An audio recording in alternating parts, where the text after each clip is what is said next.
میرے محترم بزرگوں، دوستوں، دینی اور ایمانی بھائیوں، میں پچھلے ہفتہ شادی کے تعلق سے میں آپ حضرات کے سامنے گفتگو کر رہا تھا۔ اس ہفتے بھی میں اسی موضوع پر بولنے کی کوشش کروں گا۔ اللہ تبارک و تعالیٰ سے دعا کرے کہ اللہ تبارک و تعالیٰ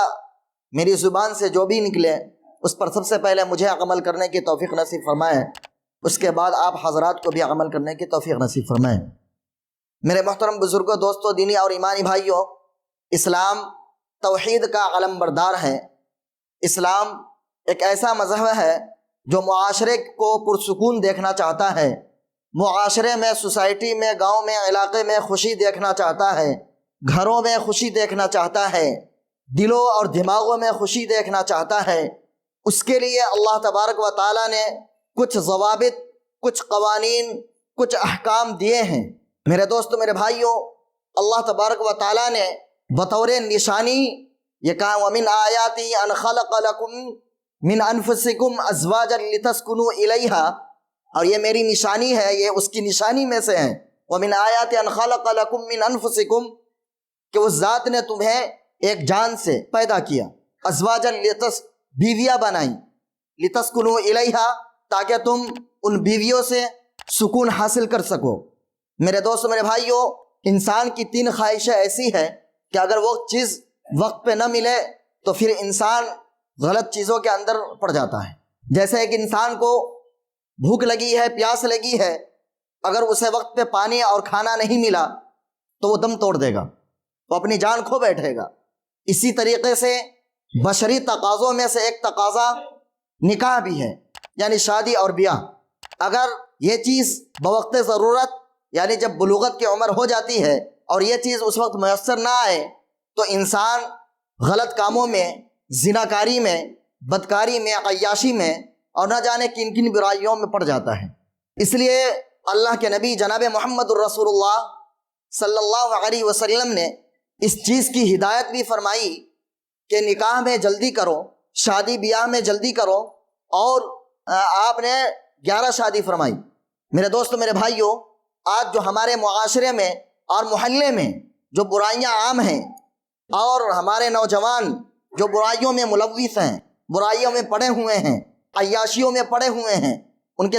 دماغوں میں خرافات بھرے ہوئے ہیں، اس کا ایک بڑا کارن، ایک بڑی وجہ یہ ہے کہ آج ہم اپنی اولادوں کو، اپنی لڑکیوں کو، اپنے بال بچوں کی شادی ادھیڑ عمر میں کرتے ہیں۔ جب ان کی عمر 25 سے 30، 35، 40 اس طرح کی جب عمر ہو جاتی ہے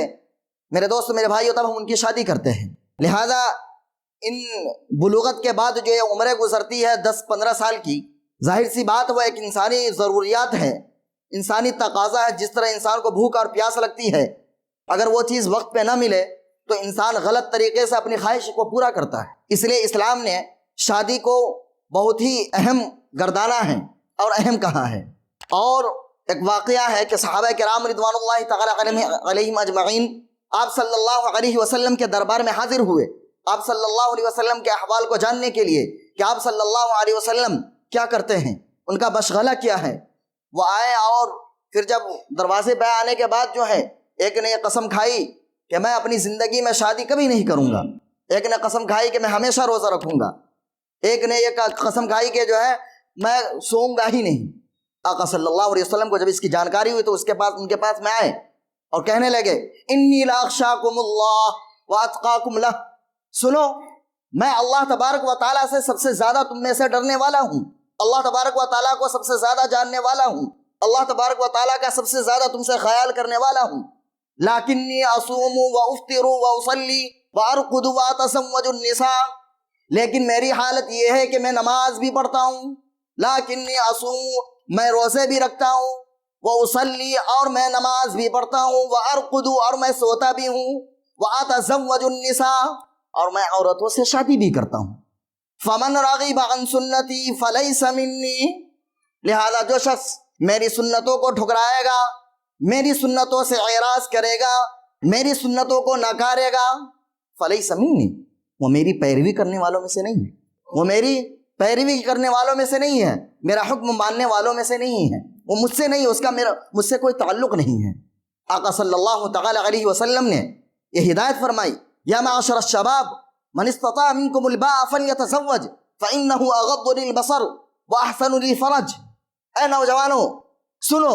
من استطاع منکم الباء فلیتزوج، تم میں سے جو طاقت رکھتا ہو، جو قوت رکھتا ہو کمانے کی اور جسمانی بھی،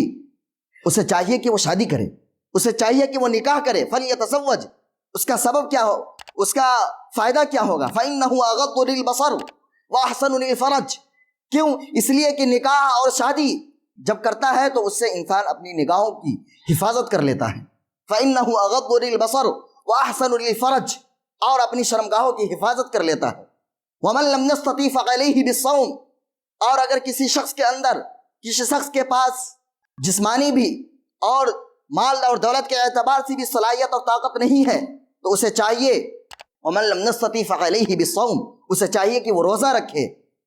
روزہ رکھنے کی صورت میں وہ کیا ہوگا؟ فإن له وجاء،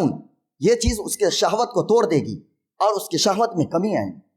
یہ ایک ہدایت ہے کہ اگر آدمی کے پاس طاقت نہیں ہے شادی کرنے کی تو ظاہر سی بات ہے جوانی، جیسے میں نے ابھی بتایا کہ ایک ضروریات زندگی میں سے ہے شادی، کہ آدمی جس طرح ایک بھوک اور پیاس لگتی ہے اگر وقت پہ میسر نہ ہو تو آدمی تلملا اٹھتا ہے، اسی طریقے سے ضرورت، شادی بھی ایک ضرورت ہے، اگر وقت پہ وہ چیز نہ ملے تو پھر آدمی نہ جانے کن کن برائیوں میں پڑتا ہے۔ اس لیے میرے دوستوں، میرے بھائیوں، ضرورت اس بات کی ہے کہ ہم نکاح اور شادی کریں، اور اس کے لیے ہم عمر کا، اس کے لیے ہم مالداری کا، اس کے لیے نوکری کا، اس کے لیے جائیداد کا ہم انتظار نہ کریں۔ کیوں؟ اس لیے کہ اللہ تبارک و تعالیٰ نے ارشاد فرمایا، اگر تم غریب ہو، اگر تمہارے پاس مال نہیں ہے، اگر تمہارے پاس دولت نہیں ہے، میرے دوستو میرے بھائیوں، اللہ تبارک و تعالیٰ شادی کے ذریعے سے، نکاح کے ذریعے سے، یغنیکم اللہ من فضلہ، اللہ تبارک و تعالیٰ تمہیں مالدار بنا دے گا، تمہیں غنی کر دے گا اپنے فضل سے، اپنے کرم سے۔ اس لیے میں نے دیکھا ہے، میں نے مشاہدہ کیا ہے کہ جو لوگ بھی شادی کرتے ہیں اور نکاح کرتے ہیں اللہ تبارک و تعالیٰ ان کا بندوبست خود فرماتے ہیں۔ اس لیے میرے دوستو میرے بھائیوں، اللہ تبارک و تعالیٰ کے احکام پر چلیے اور ان کو فالو کیجئے۔ میرے دوستو میرے بھائیوں، حدیث شریف میں آتا ہے، آج لوگ شادی تو کرتے ہیں لیکن شادی کرنے کے بعد پھر ان کی زندگی اجیرن بن جاتی ہے، ان کی زندگی اداس ہو جاتی ہے، ان کی زندگی مایوسیوں میں بدل جاتی ہے۔ کارن کیا بنتا ہے؟ وجہ کیا بنتا ہے؟ میرے دوستو میرے بھائیوں، حدیث شریف میں آتا ہے، تنکح المرأة لأربع لمالها ولحسبها ولجمالها ولدینها، کہ انسان ایک عورت سے شادی کرتا ہے 4 چیزوں کو دیکھ کر، کہ ایک عورت کے پاس میں اگر 4 چیزیں ہیں اس سے شادی کرتا ہے۔ تنکح المرأة لأربع لمالها، پہلی چیز مال کو دیکھتا ہے، ولحسبها، دوسری چیز خاندان کو دیکھتا ہے، اعلیٰ خاندان والا ہے کہ نہیں ہے، ولجمالها، تیسری چیز خوبصورتی کو دیکھتا ہے، حسن و جمال میں کیسا ہے، اور چوتھی چیز سب سے آخری میں دینداری کو دیکھتا ہے کہ عورت کا کریکٹر صحیح ہے یا نہیں ہے، عورت لڑکی صحیح ہے یا نہیں ہے، عورت لڑکی دیندار ہے یا نہیں ہے، اس چیز کو سب سے آخری میں دیکھتا ہے۔ آقا صلی اللہ علیہ وسلم نے فرمایا، فاظفر بذات الدین، اگر تمہیں کوئی ایسی لڑکی مل جائے جو حسن و جمال میں بھی کم ہو، مالداری میں بھی کم ہو، حسب و نسب میں بھی کم ہو، لیکن اگر وہ دیندار ہے تو تم اسے زیادہ ترجیح دو، تم اس رشتے کو چھوڑو مت، اس رشتے کو پکڑو اور اسے جلدی کرو۔ فاظفر بذات الدین، اس رشتے کو حاصل کرنے میں کامیابی حاصل کرو۔ آج معاشرے میں ان چیزوں کو نظر انداز کر دیا جاتا ہے، کریکٹر کو، عادات کو، نہ ہی لڑکوں کی طرف سے نہ ہی لڑکی کی طرف سے، بالکل نظر انداز۔ آج جو دیکھا جاتا ہے مالداری کو، آج دیکھی جاتی ہے نوکری کو، آج دیکھا جاتا ہے کہ لڑکی حسن و جمال میں کیسی ہے، آج دیکھا جاتا ہے لڑکی خاندان والی ہے یا نہیں ہے، جس کا نتیجہ یہ ہوتا ہے کہ چند مہینوں میں ہی رشتہ ہم گنوا بیٹھتے ہیں۔ کیوں؟ اس لیے کہ میرے دوستو میرے بھائیوں، ہم نے شادی اور بیاہ کے اندر ان چیزوں کو نظر انداز کیا جس کو اللہ تبارک و تعالیٰ نے ہمیں سکھلایا کہ دیکھو شادی اور بیاہ کے اندر ان چیزوں کو ترجیح دو۔ اس لیے میرے دوستو میرے بھائیوں، ضروری ہے ایک تو شادی کو آسان سے آسان تر بنایا جائے، اتنا آسان کہ ہر آدمی بآسانی اسے کر لے، اور فضول خرچیات سے آدمی بچے، حتی الامکان بچے۔ میں نے پچھلے ہفتے بھی کہا کہ انسان پوری اپنی زندگی کی کمائی، آج دیکھا جاتا ہے کہ پوری اپنی زندگی کی کمائی شادی اور بیاہ میں لٹا دیتا ہے، چند منٹوں کی، چند گھنٹوں کے نمود و نمائش کے لیے پیسے کو اس طرح اڑاتے ہیں جیسے وہ لگتا ہی نہیں ہے کہ جو ہے اس کا کوئی دھرم ہے، کوئی مذہب ہے، کوئی اللہ ہے۔ ایسے اللہ کو بھول جاتے ہیں۔ اللہ سے ڈریے اس لیے کہ حدیث شریف میں آتا ہے کہ کل قیامت کے دن انسان سے یہ بھی پوچھا جائے گا کہ بتاؤ مال جو تم نے کمایا کہاں سے کمایا اور کہاں خرچ کیا؟ مال کہاں کمایا اور کہاں خرچ کیا؟ اگر ہم نے کمایا محنت سے، ہم نے کمایا جافشانی سے، ہم نے کمایا بہت تن من دھن سے، لیکن اس کو خرچ غلط جگہ میں کر رہے ہیں، اس کو خرچ فضول خرچی میں کر رہے ہیں، اس کو خرچ ایسی جگہ کر رہے ہیں جہاں خدا کی ناراضگی اترتی ہے، جہاں خدا کی لعنتیں اترتی ہیں، جہاں خدا کہ ہم باغی بن جاتے ہیں۔ میرے دوستو، میرے بھائیوں، یاد رکھیے اگر اللہ ہم سے ناراض ہو گیا، اگر اللہ ہم سے ناراض ہو گیا تو پھر ہم کہیں کے نہیں رہیں گے۔ اور یہی وجہ ہے کہ ہم شادی اور بیاہ میں اتنا خرچ کرنے کے باوجود ہم خوشی کا منہ نہیں دیکھتے ہیں۔ ہمارے گھروں کے اندر، میاں بیوی کے اندر، خاندانوں کے اندر خوشی نہیں آ پاتی۔ اس لیے میرے دوستو، میرے بھائیوں، تہیہ کیجئے، ارادہ کیجئے۔ بولنے سے کچھ نہیں ہوگا، میں یہاں پر بول دوں گا، لیکن جب تک آپ چاہیں گے نہیں، جب تک جو معاشرے کے اندر اور قبیلے کے اندر، گاؤں کے اندر جو باشعور لوگ ہیں، جو عقل رکھتے ہیں، جو لوگوں کی فکر کرتے ہیں، ان کے لیے ضروری ہے کہ کوئی ایسا اس طرح کی کمیٹی بنایا جائے کہ جس میں چند افراد ہوں، اور جہاں بھی شادی ہو ان کے یہاں جائیں اور ان کو سمجھایا جائے کہ دیکھو دین میں شادی اور بیاہ اس طرح سے کیا جاتا ہے، آقا صلی اللہ علیہ وسلم کی سنت شادی اور بیاہ میں یہ ہے، ولیمہ اس طرح کیا جاتا ہے، منگنی اس طرح کی جاتی ہے۔ منگنی کا کوئی رواج ہی نہیں اسلام میں، جو ہم نے ایک رسم و رواج کے طور پر اپنا لیا ہے۔ ہاں، یہ اجازت ہے کہ اگر کوئی لڑکی آپ کو پسند ہے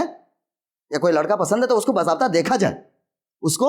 دیکھ کر کے ہی شادی کرنی چاہیے۔ لیکن جو آج ہم نے طریقہ کار اختیار کیا ہے منگنی کے تعلق سے، نہ جانے کیسے کیسے رسومات اور کیسی کیسی چیزیں، یہ سب غیر اسلامی ہے، اسلام سے اس کا کوئی تعلق نہیں ہے۔ اسلام میں صرف اتنا ہے کہ اگر کوئی لڑکی آپ کو پسند ہے، کوئی لڑکی آپ کو بھا گئی ہے، کوئی لڑکا اچھا لگا،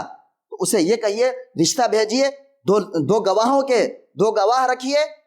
سامنے میں، اور قبلتها، میں نے قبول کیا، لڑکی بھی کہا میں نے قبول کیا، اس لڑکے کو ایکسیپٹ کیا، اور لڑکا بھی کہا کہ میں نے اس لڑکی کو قبول کر لیا۔ بس اتنا ہے، اتنا اگر کسی نے کہہ دیا تو اس کی شادی ہو گئی دو گواہوں کی موجودگی میں۔ اس کے علاوہ جتنی چیزیں ہیں وہ سب کے سب رسومات ہیں، وہ سب کے سب رسم و رواج ہیں، اسلام سے اور دین سے اس کا کوئی تعلق نہیں ہے۔ اس لیے میرے دوستو، میرے بھائیوں، اللہ تبارک و تعالیٰ سے دعا کیجئے کہ اللہ تبارک و تعالیٰ ہمیں شادی اور بیاہ کے میں سنت کا راستہ اپنانے کی توفیق نصیب فرمائے، شادی اور بیاہ کو آسان سے آسان تر بنانے کی توفیق نصیب فرمائے، اور ہم اپنا پیسہ روپیہ ایجوکیشن پہ، تعلیم پہ خرچ کرنے کی توفیق نصیب فرمائے۔ وآخر دعوانا ان الحمد للہ رب العالمین۔